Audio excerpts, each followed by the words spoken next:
one comic book that you want more than anything? Is it a giant-size X-Men #1? A Fantastic 448? Maybe you're shooting for the stars and hoping to get an Amazing Fantasy 15 that doesn't cost the price of a small house. While any of these would be amazing additions to any collection, they're not at the top of my list. What would be my first choice? You've read the title, you've seen the thumbnail. Today we're talking about the $4,000 Twisted Metal 2 comic book. To those of you unaware, Twisted Metal is a game series that started in 1995, and as of the time of recording this, the last entry came out in 2012. Funnily enough, the first game in the franchise and the last game in the franchise both share the same title. The series focuses on vehicular combat. You're in a big-ass car with a lot of guns, and you're trying to destroy the other big-ass cars with a lot of guns. The story is pretty simple and essentially like a fighting game where each character you can play as has their own unique ending. Even though every game's story is pretty self-contained, there are a few reoccurring elements, and they usually always follow the same structure. You pick a driver, enter the Twisted Metal tournaments held by a guy named Calypso, who promises to grant one wish to whoever wins the tournaments. He usually twists the wording around and fucks you over. It's like a giant demolition derby with a genie at the end. There's a few reoccurring characters like the previously mentioned Calypso. There's the series mascot Sweet Tooth, who is a clown that's on fire. And then there's also like Axel and Mr. Grimm and stuff like that. It's a pretty simple and straightforward franchise, but it is so fire, pun intended. I'm not an expert on the franchise. I've only played a few of the games, mainly the 2012 reboot, and that kind of flips the series on its head. So if you guys want to learn more about it, I'm sorry, this is a comic book channel mainly.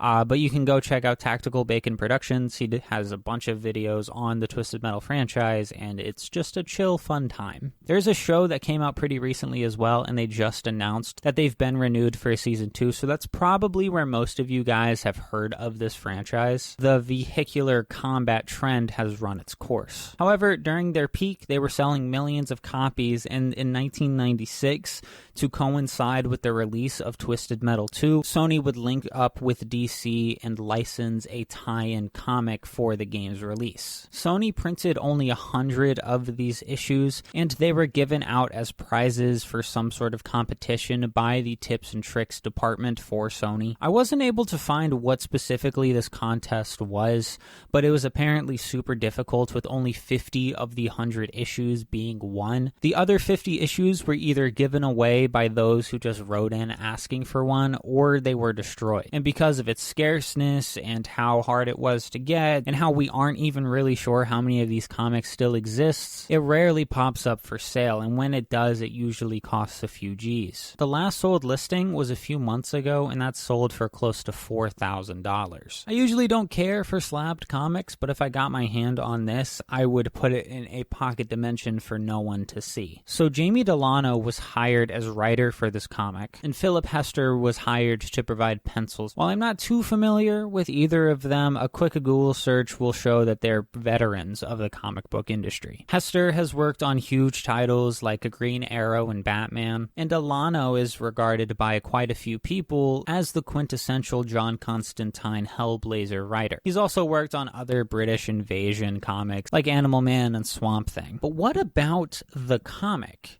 Is there any reason to justify its $4,000 price point other than its scarcity? Probably not, but we can, that's what we're trying to figure out today. Is there $4,000 worth of art in this story? Will this rekindle my childhood love for the series? This comic is only 16 pages, so this video is going to be a little shorter than usual. I'm working on a few longer projects, so I wanted to give you guys something a little short and sweet. And the comic gives us an origin story for the Twisted Metal 2 incarnation of Calypso. Unfortunately, I don't have $4,000 to drop on the comic. Maybe if you guys liked and comment and all that YouTube nonsense, maybe we can get some sponsors. Hey, come here.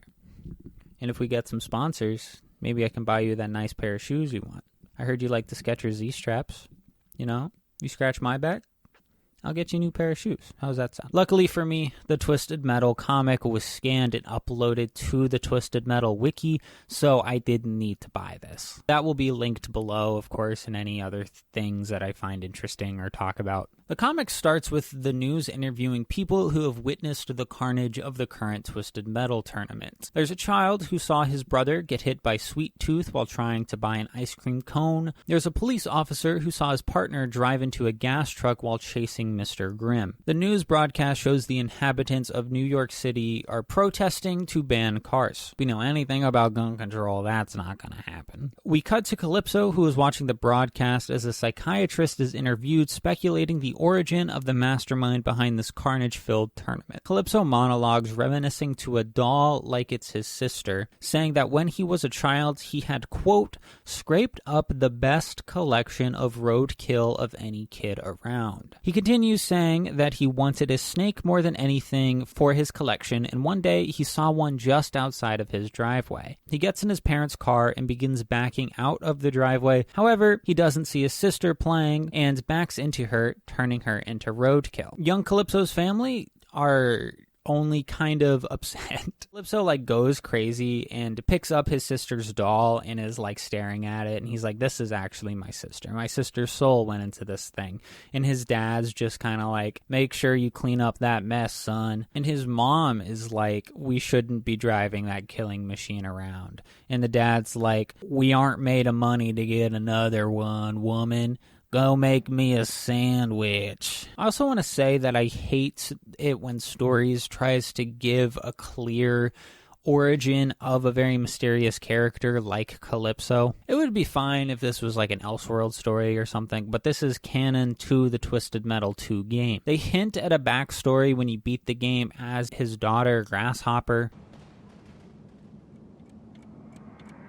Property of the LAPD. But with that, they don't really show their hand too much. The fun of a character like this is trying to imagine what caused him to become, if anything, this incarnate of carnage. They kind of make this work with the Killing Joke by having Joker imply that he's not even really sure what his origin story is. But even then, I'm not really a huge fan, especially because they made it canon. Or it's not canon anymore. I don't know.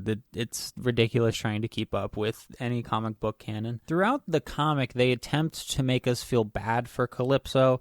Yeah, he was a troubled kid, but he accidentally killed his sister, and he kind of snapped because of that. And I'm all for a sympathetic villain, but this isn't like Mr. Freeze trying to kill his boss for what they did to Nora. He is a literal menace. He uses his powers to fuck over the people that win the Twisted Metal tournament. When you beat the game as the 100-year-old driver Warthog, you arrive and you're like, hey, I want a young body. And Calypso's like, okay. And then he turns Warthog's body in young, but he keeps his head old, so he's just fucking like a shrunken head on this chiseled body, and he just laughs as he fucking dies of old age. That's not a sympathetic villain, that's just a fucking jester. Anyways, a few years go by and Calypso is in the car with his parents, and then he snaps and he causes his parents to crash, killing both of them and then 8 other people in a multi-car pileup.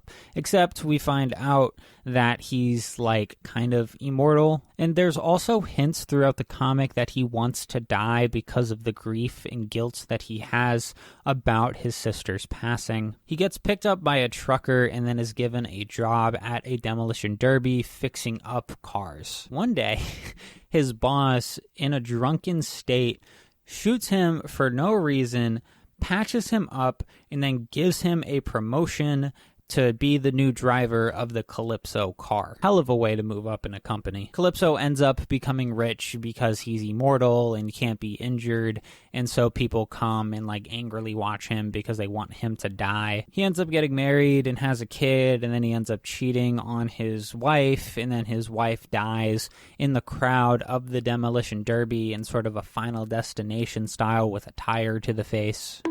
And then one night, his daughter is driving Calypso to a bar, and he gets hammered. He arrives back to the car and doesn't remember that his daughter's asleep in the back seat. And then he's like, I just want to die, because he's seeing ghosts of his dead wife and hearing her come through the speakers.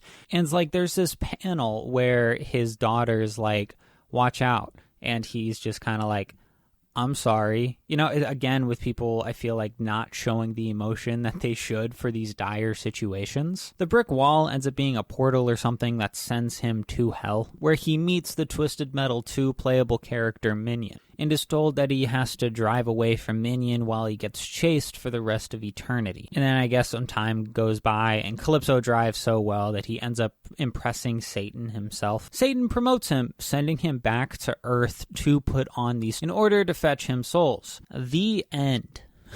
I'm kind of confused because Minion's ending in Twisted Metal 2, he comes back to get Calypso and brings him to hell and tells Calypso that he stole his powers, but how the comic, which is canon by the way, it just says that the devil gave him powers. It didn't say anything about taking powers from Minion or that Calypso stole them. I read it somewhere, and I'm not sure if it's a fan theory or not, but it's thought that Calypso is like a multi-dimensional being, and he jumps from these different realities, putting on these tournaments.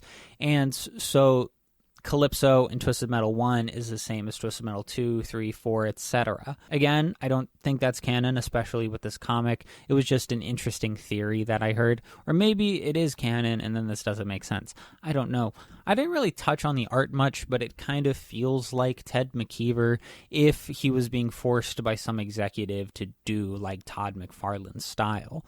I do not mean that as a compliment, even though I love the both of them. But overall, the art's passable. It didn't take me out of it, but not once was I like, oh, that's some really cool fucking art. There's a few instances of wonky art or weird anatomy, but that rarely ever happens, and the comic moves at such a fast pace, it doesn't really give you time to focus on these flaws. And maybe it's because I haven't played a lot of the Twisted Metal games. Last time I played a Twisted Metal game was probably a decade ago. To answer those questions earlier, no. The only reason that this is worth $4,000 is because of its scarcity.